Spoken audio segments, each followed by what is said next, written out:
আসসালামু আলাইকুম সবাইকে। চীনা হাঁসকে আমি মাঝে মাঝে শ্যাওলা খাওয়াই। শ্যাওলা খাওয়ালে ওদের ভিটামিনের অভাব পূরণ হয়।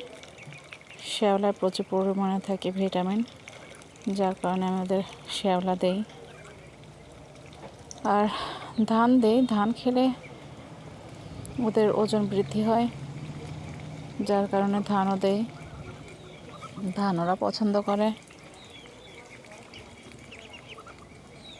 আমার হাঁসগুলোর বয়স 3 মাস আর ছোটোগুলোর বয়স 2 মাস। আল্লাহর রহমতে 3 মাসে ওরা ভালোই বড় হয়েছে।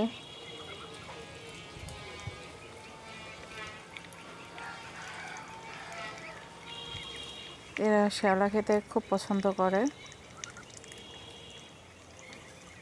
প্রতিদিনই খায়। এরা কলমি শাক খেতেও পছন্দ করে।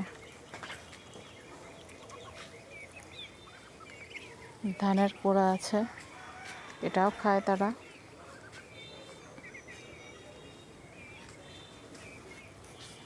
দেখেন, ধানের কুড়া খেলে ডিম পাড়ে তাড়াতাড়ি। ধান আর কুড়া মিশাই দিই আমি, ডিম পাড়ে।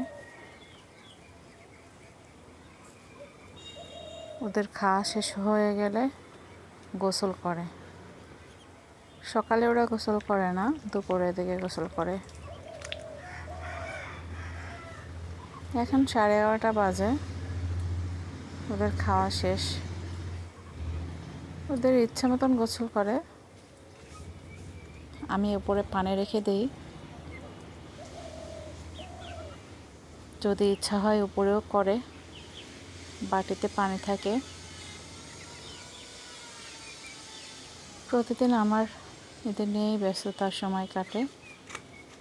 আমার চ্যানেলটি যদি আপনাদের ভালো লেগে থাকে তাহলে প্লিজ একটা লাইক দিয়ে যাবেন। আসসালামু আলাইকুম, সবাই ভালো থাকবেন।